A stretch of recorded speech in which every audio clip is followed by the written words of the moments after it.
Okay, so I didn't watch Hell in a Cell, but I know Punk beat Heyman and Ryback in the handicap Hell in a Cell match. So in the beginning, I was just kind of like, why the hell are they having this stupid rematch, CM Punk versus Ryback tonight? I mean, okay, yeah, it's not Hell in a Cell, and the fans get to pick the stipulation, whatever the three were. It ended up being a street fight. Still, I mean, come on. I mean, this feud's supposed to be over. Why continue this? This is stupid.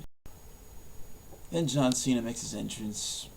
He comes down, he's got the title, fuck the critics said, me coming back early, blah, blah, blah, blah, blah. Then Damian Sandow comes down, he cuts a promo, says he's not going to cash in on Cena tonight, and then he hits Cena with the briefcase in the arm with the tricep injury, and then proceeds to take him out. Then he cashes in, they have a match. It was actually a good match. It was better than I expected it to be. Probably, in my opinion, the best match of the card. It told a good story. Cena did a really good job selling the injury, and everything that was done was just done well. I mean, yes, Cena did most of the stuff he normally does, but at least it wasn't done the way he normally does it. He had to sell the injury, so he was doing things differently, and he did a couple of other things that he normally doesn't do because he didn't have the use of both of his arms, so he kind of had to improvise, selling the injury and the angle. So, I mean, I really thought that everything was done really well, the match and the angle and everything with it. I thought it was done good. The only thing I didn't like was the fact that Sandow didn't win. He lost. So this is the second time that someone has cashed in Money in the Bank and lost. And the first time it was Cena. This time it was Sandow. They made a reference to that during the match. That Cena was the first one that lost. I said this in my preview slash predictions video and whatever thoughts I had going into Hell in a Cell that I just don't want to see John Cena on TV anymore. And I figured, okay, SmackDown needs some ratings or whatever, so they're trying to give the belt to Cena and give SmackDown some ratings because I guess Raw's doing okay. I don't know what the ratings are for Raw or whatever. So I'm assuming that's the situation. That's why they gave the belt to Cena. But that would have been perfect. You could have had Sandow feuding with Cena on SmackDown. I mean, that could have been good. But they've already ousted that because Sandow didn't win. So now there's no reason to have a rematch. If Sandow would have won, then John Cena could have had a feud and they could have had a rematch for the championship later on down the line. That would have made some sense. But that wasn't the case. That's not what they did. So, I mean, so be it. But, I mean, I really just don't care. I mean, if it's for the ratings, whatever. I mean, who cares about the ratings? Really, WWE. For the sake of Del Rio when he gets his rematch, please let him win. Okay, fuck the ratings. Okay, the ratings don't mean a goddamn thing. Okay, Cena being on top may produce ratings, but that doesn't make the product better. If anyone else thinks that, good for them. But to me, Cena may equal ratings, but it just puts a damper on the product. He's just boring and old, and I just want something new. Okay? But I'm going to go ahead and stop talking about that and move on to the next segment. So I guess at Hell in a Cell there was some random U.S. title match, Biggie Langston versus Dean Ambrose, where Dean Ambrose won via disqualification. He got himself counted out. So tonight, he was backstage in a segment with the Shield. They were cutting a promo because he has a match against Langston tonight, which is once again for the United States Championship. Now in the promo, Ambrose did note that he's the only member of the group who still has a championship, so the group might be splitting apart soon. I mean, that's a little bit of deception within the group, so we'll have to see where that leads. Then after this, they have the rematch. Oh, Lord. They kind of pull one of those Teddy Long segments from SmackDown's past, just all that ridiculous overbooking. It started off as, the United States Championship rematch, Langston versus Ambrose, and then you have the Shield do all that outside interference, all this overbooking. Then the Usos come in, which is just more overbooking. Then it becomes a 3-on-3. The Usos and Langston versus the Shield, because Brad Maddox comes out and like, no, this ain't happening, blah blah blah, and just pulls the whole Teddy Long thing. And next thing you know, we got this 3-on-3 tag match, and the Shield wins when Reigns gets the spear on both Usos, both brothers at the same time, hits them simultaneously, gets the pin. Joy. It's just a tremendous amount of unnecessary overbooking. I mean, you had the two members of the Shield in the match at the pay-per-view anyway, in the three-way, and the Usos were already in it, so it would have made sense, you had the match between Ambrose and Langston at the pay-per-view too for the U.S. Championship. Okay, you want to have all those guys in a match on a 3-on-3. It would have been okay to book that for the show. You didn't have to do all this overbooking. It would have made sense. But this is just, WWE's way of not knowing how to use a 3-hour block of television time. That's why the show should still be 2 hours. I mean, they do this a lot. But, whatever. At the end of the match, you have Ambrose about to hold up his championship, and Reigns is kind of giving him that look, and then Ambrose holds up the championship, and then Reigns kind of turns his head the other way. So, you could see there's some kind of deception going on, a possible breakup of the group, possibly here, especially with that promo they cut backstage prior to the match. So, we'll have to see where that goes. Alright, so after this, Shawn Michaels makes an appearance. He comes out, calls out Daniel Bryan. The crowd's telling him, you sold out, and this and that. He's trying to explain to him, what happened. Triple H is his friend, and that's above business and above all else, and blah, blah, blah, blah, blah. And he wants Bryan to shake his hand on 3 separate occasions. Bryan doesn't want to do it on the 3rd attempt. When Shawn Michaels tries to get him to shake his hand, Daniel Bryan puts him in the yes lock, and Shawn Michaels taps out. A couple of refs come down, pull him off.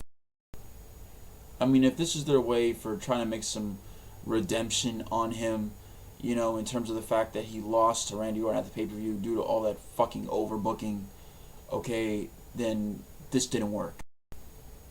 Now, if WWE is trying to do what I want them to do, and that's, have something where Bryan gets taken out and comes back around the Rumble and enters the Rumble and wins the Rumble, goes to Mini and wins the belt, and that's great. I mean, I've been talking about that since I came back on YouTube with this whole thing they were doing after, Randy Orton cashed in and beat Bryan for the belt after Bryan beat Cena. It'd be like the perfect way to christen him the champion by having him go to the Rumble, win, go to Mania, and win the championship. He can defeat Randy Orton. Randy Orton can hold the belt from now until Mania. It'll just give the belt some prestige. It won't be flipping around from person to person like a hotcake. Therefore, it'll actually be a little bit more prestigious. Then again, with what happened to CM Punk earlier in the night, maybe Triple H has hired the Wyatt family to take certain guys out, that he thinks are a possible threat to Randy Orton's championship. I mean, maybe they're doing something like that. I mean, because later on in the night, he also tried to pull that same thing with Punk, but I'll get to that later on in my review here. Los Matadors versus 3MB. How many times are we going to see this match? Los Matadors wins. I mean, eventually they got to do something with these guys. I mean, they can't just keep throwing them with 3MB every single fucking Monday night. I mean, come on, WWE, really? You got AJ Lee and Tamina versus the Bella Twins. Bryan, he got taken out by the Wyatt family. So, Bree is all concerned or whatever. And, of course, that's going to be a hindrance in the match. Blah, blah, blah, blah, blah. But it's just a little bit of story, which actually put some depth into it, I guess you could say. The match wasn't horrid, but it wasn't great. Tamina and AJ Lee pick up the victory.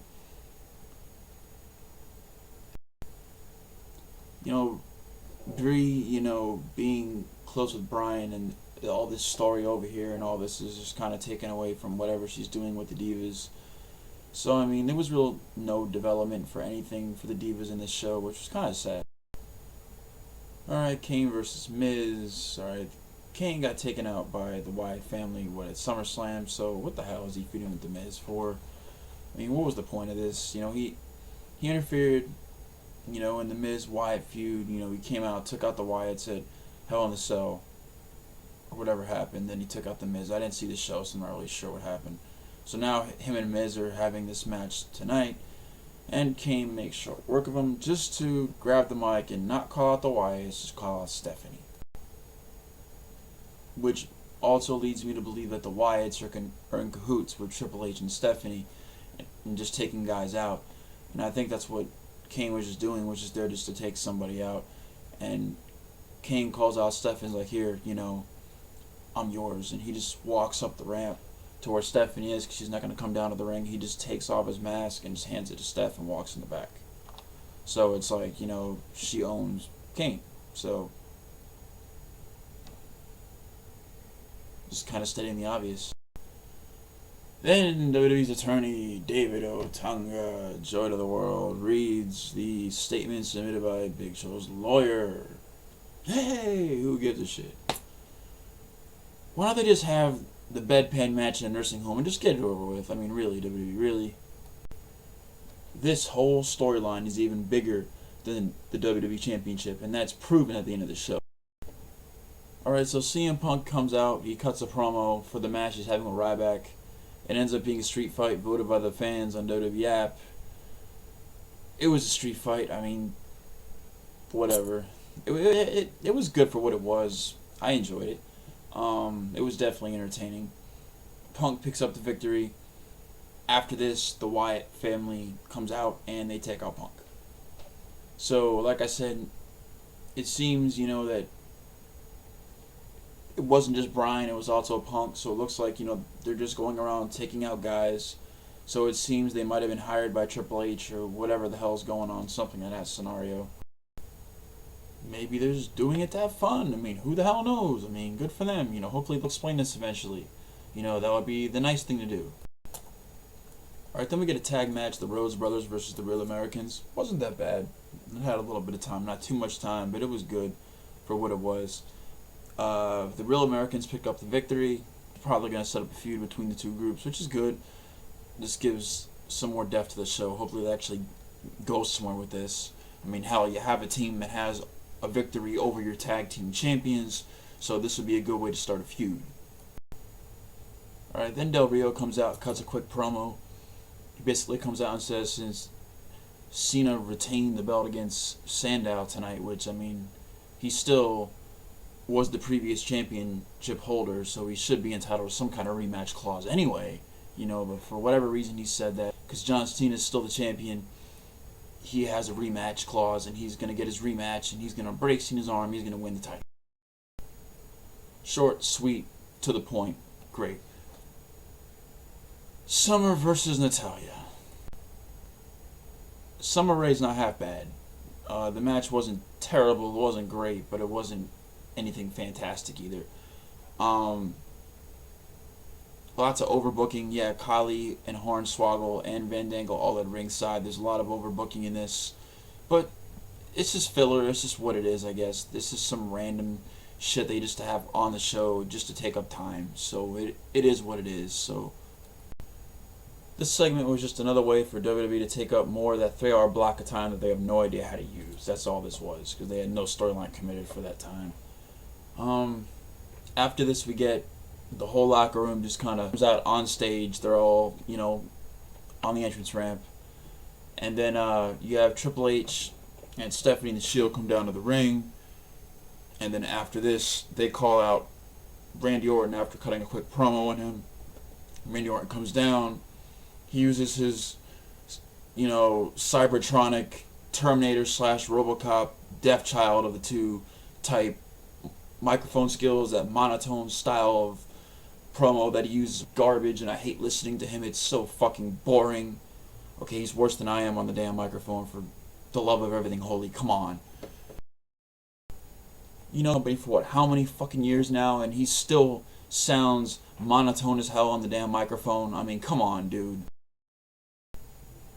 Now, I haven't liked Randy Orton since the day he came in the company. He's just been burying people left and right since the day he came in the company, as far as I'm concerned. Not from the very start, but once he got his push, he just became that guy that always decimated everybody. He ruined Christian, he ruined so many guys that could have been potential, big stars for the company. I'm just not a fan of him. I mean, it's not his fault. It's WWE's fault for them killing his character to the point where I dislike him so much. I liked him pretty much a little bit up until he became face. I didn't like him as a heel. I mean, I hated his guts, but it was fuel for the desire, for the emotion that he embarked in me to hate him, because of the way he spoke about the audience and things, the things that he said in his mannerisms and whatever he did. It just made me not like him. But him as a face, I just dislike him, like, entirely. Like, before I liked his character, I liked the way that I can hate him so much, but now, when he became face, it made it to where he was over so much, and he was always decimating everything, and it was just like, okay, is it ever going to be over? And they made him to the point where I dislike him so much. And even at the point now where he's heel, I just can't buy into the fact that he's heel. I mean, for the love of everything holy, he still gets a pop from the crowd. But regardless, he's the WWE champion, and I'm glad there's a WWE champion. As a matter of fact, I'd rather it be him right now than Bryan. I don't think Bryan is ready. I think they need to do more with this. Like I said before, they should extend this forward until about the Rumble or so and have Bryan come back and win the Rumble and then go to Mania and win the belt. I've been saying that since I came back on YouTube. Ever since I seen the first Raw after SummerSlam, that would be the perfect thing to do, and it looks like they could really set up to do that now. But we'll see how that goes. But Randy Orton holding the belt is good. Let him hold the belt for a while, give us some prestige. And I would have been fine with this segment and everything they did. Okay, all the overpraising of Randy Orton, just trying to get more people to hate him because they set all this shit up just for him, this evil guy, and it's just going to make everybody hate him so much. I mean, that part I had no problem with. I had no problem with this segment. What bothered me was the fact that, once again, everything is focused around Triple H and Big Show, and that's what this ended in. The Big Show just comes out. He's barred from the arena. His entrance music, for God's sakes, comes down the ring ramp. Just comes down there, which makes no sense if he's barred from the arena and he's supposed to be fired from the company. I mean, that's from what I'm understanding. If I'm wrong, somebody correct me. But he comes down, and, I mean, the crowd's just behind him. He took out the Shield. He took out Orton. People are chanting for Big Show and this and that, and Triple H undoes his tie, but then he steps down. It looks like he's going to step back up, but he doesn't, and that's the end of the show. I mean, it just ended about Triple H and the Big Show. It wasn't even about the WWE champion. I'm glad there's a crown champion. We still have a crown champion after the following Raw, which is an accomplishment. The Heyman feud with Punk is over, I hope. Granted, they had this Ryback Punk match. This better be the end. The match was pointless. It was just something to take up airtime. It was pretty much the same thing we got on pay-per-view, which I didn't get to see the pay-per-view, so it's kind of cool I got to see this match. But for those that paid to see Hell in a Cell, you basically seeing it again, minus Heyman in the cell. But the Raw was what it was. We learned of a potential feud for the tag team championships. You have the Real Americans who defeated the Rhodes Brothers on this show, and Del Rio also announced that he does have his rematch clause, so that's 2 matches we do know about. I mean, I don't know when they're actually going to book this Triple H Big Show match. I'm thinking Survivor Series, but they haven't announced it yet. I mean, they've been dragging this for a while now. Let's just go ahead and announce the match. They can go to the nursing home and use the bed bands, and they can use all that stuff, and they can have a nice little match with all the old people talking to themselves. I mean, it'll be perfect. They didn't even announce this is a pay-per-view coming up not too long from now. And I don't even know what it is. I mean, I'm assuming it's Survivor Series. That's what I'm assuming it is, but they didn't announce that. It's like, what pay-per-view is it? I mean, I haven't looked on WWE.com. I know they kind of change that shit every year pretty much, so I have no idea what the hell the pay-per-view is coming up next. So they haven't announced that. We have no announced matches for it, but I'm not going to completely berate the show because of that stuff. The show was still entertaining. I enjoyed it. There wasn't a point where I wanted to turn my head in boredom and fall asleep or something. So I'll give the show a C+. The crowd really helped a lot too, or else I would have given it a solid C. But the crowd at certain points here in Orlando just did benefit the show. It was a somewhat lively crowd, which made the show a lot more enjoyable than it probably would have been. So leave your thoughts and your comments down below. Hit the like button, thumb it up, subscribe. You know what it is. Peace.